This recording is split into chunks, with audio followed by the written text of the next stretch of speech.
All right, everybody. So this is nutrition part number 5. Okay, so this is our last part.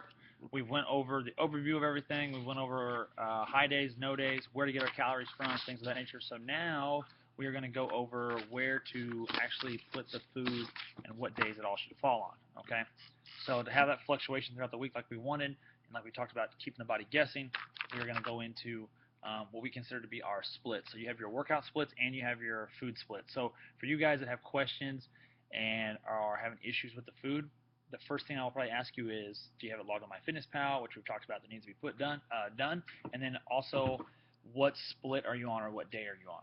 If you don't have it logged or you don't know what day you're on, it's going to make it a lot harder for me to help you, and it's actually going to have to be a discussion about what um, day we're on and trying to get that figured out. So have it logged, know what day you're on. It'll help out a bunch. Okay. So we want that fluctuation. Once again, we want that up and down. So what we're going to do is we're going to start off with what we consider a no day. Okay, here.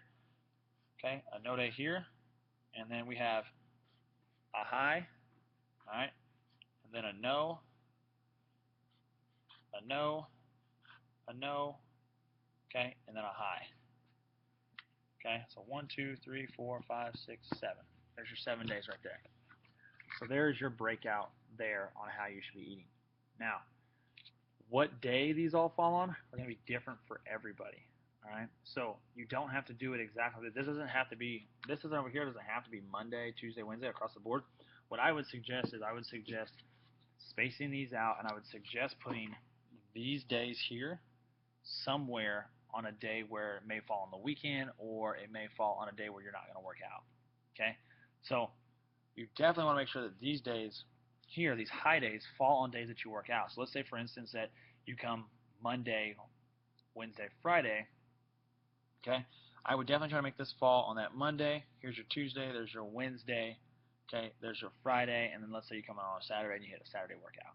Okay, so you want to make sure that those are falling on workout days or close to it. You're not gonna be able to change it all the time if your schedule is fluctuating, but try to keep a consistent schedule here. Okay, so for somebody that doesn't work out on the weekends, um, for me, I would tell you that the most ideal situation would be for you this to be your Saturday, this to be your Sunday, this to be your Monday, Tuesday, and then your week start this way.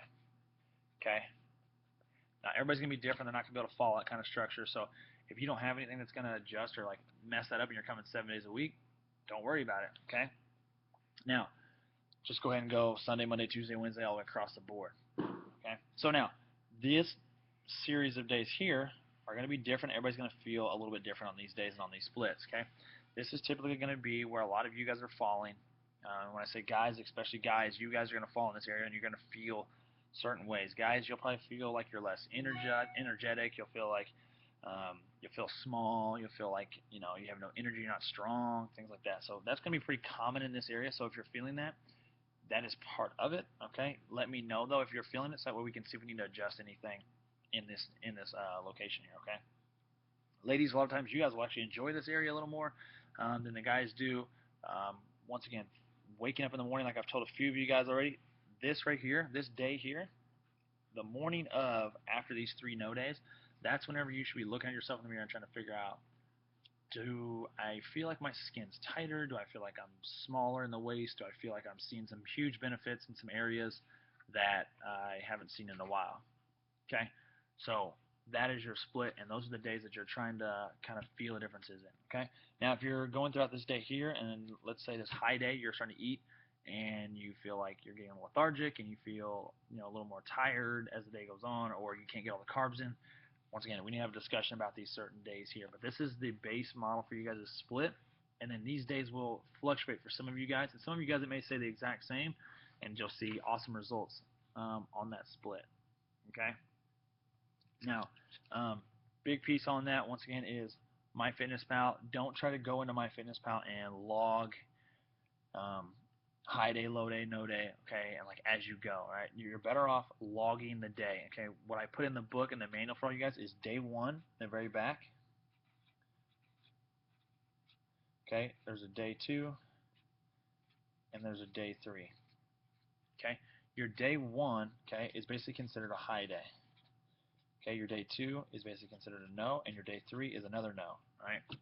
So you've got a couple options for your nose, and then you've got an option for your high. Go into MyFitnessPal, log exactly what is in the manual now. All right, and then what you'll do is in the manual, okay, you'll log all that food in MyFitnessPal, and then you'll look at it and you'll compare it to what your numbers are. All right, if your numbers are falling short based on what I have in the manual, it's pretty simple. If you're short on protein, up the amount of chicken and protein that you're eating. If you're short on carbohydrates, increase those food items like the sweet potatoes and the muesli that we discussed. All right, fat, same thing. Avocados, add more salmon.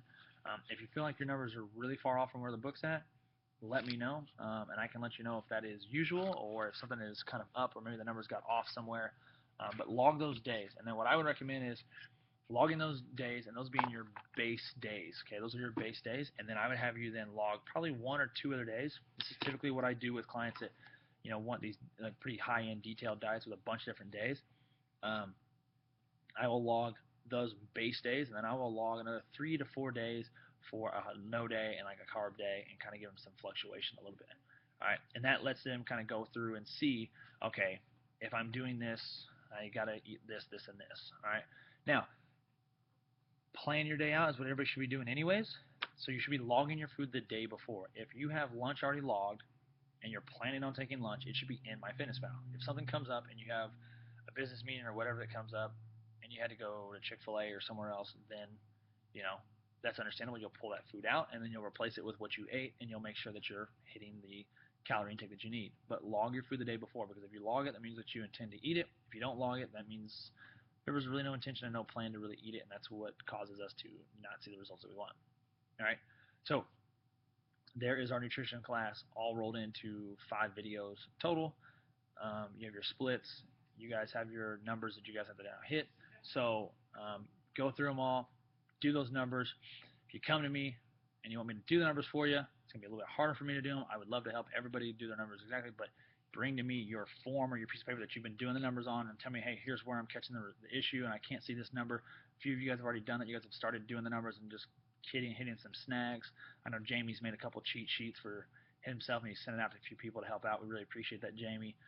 It's nice to see that this is a challenge, and this is definitely people trying to win some money, but you guys are all reaching out and helping each other out, which is really, really cool, because at the end of the day, the awesome results, we want everybody to have a level playing field, and it's about changing your life in some form of fashion, and then money is just an extra bonus.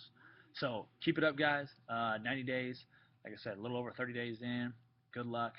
If you have any questions, make sure you get in contact with me.